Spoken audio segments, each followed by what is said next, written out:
So women actually tend to have much higher spikes in ghrelin, and the fasting actually impacts them more than the men. So the men tend to have lower spikes of ghrelin, and the women tend to have higher spikes. But then over time with fasting, ghrelin actually gets pushed down. So they may actually do better over time. It's not immediate, but over time, the ghrelin tends to come down more because they tended to go higher. So if anything, if you do it consistently, the women may do better over time, especially during that time where ghrelin is such an issue, right? I mean, the whole thing about calories is that you're looking at the sort of just the end result. You're not looking that one step deeper.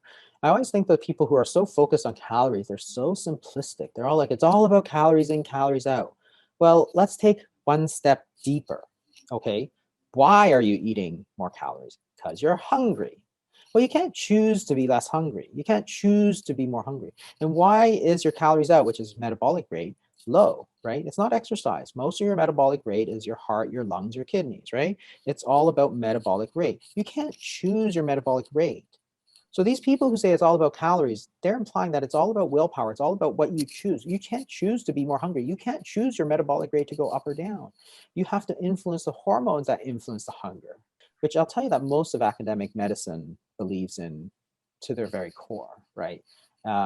Is very harmful for people because what they're saying is actually that obesity, weight gain is all your fault, right? Exactly. That's the message that gets out there, but it's not true. It's like the hormones are all messed up. So let's fix the hormones, not, you're eating too many calories, you have no willpower, which is what most people are saying, right? And that's where all the negativity comes in.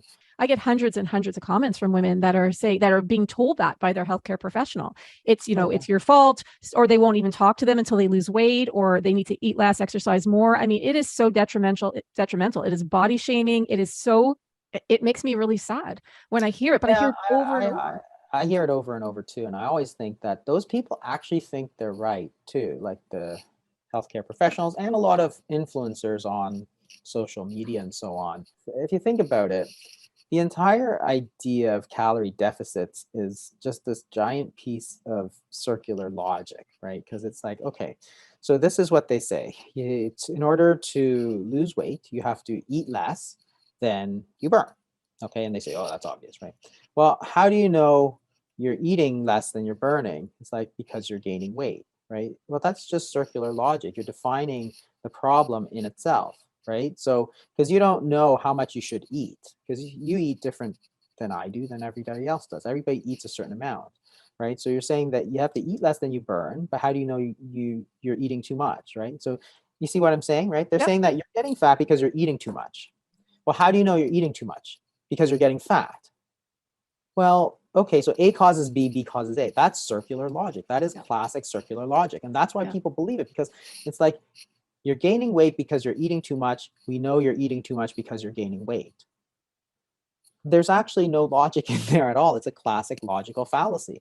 But if you repeat it over and over, people believe it's true. So first of all, there's never a calorie deficit, because the energy balance equation, which says body fat equals calories in minus calories out, right, is a balanced equation. There's no deficit anywhere. You have to balance the two sides. So there's three variables. You have body fat, which is a store of calories, right? You have energy in, energy out, calories in, calories out there. So there's three variables that can change. Suppose you reduce your calories in. So that's one of the variables. It's possible that you could lose body fat. That could balance the equation. But it's equally possible that you could simply reduce the energy you expend. That will also balance the equation, right? That is to say, say you eat 2,000 calories, you burn 2,000 calories, your body fat stores are stable. Now you want to lose weight. You go to 1,500 calories in, and the calories in, calories people say, for sure that's going to work. It almost never works, because there's two possible ways you can balance the equation. So you're eating 1,500. You could either continue to burn 2,000 and lose body fat. Yes, you could. That almost never happens.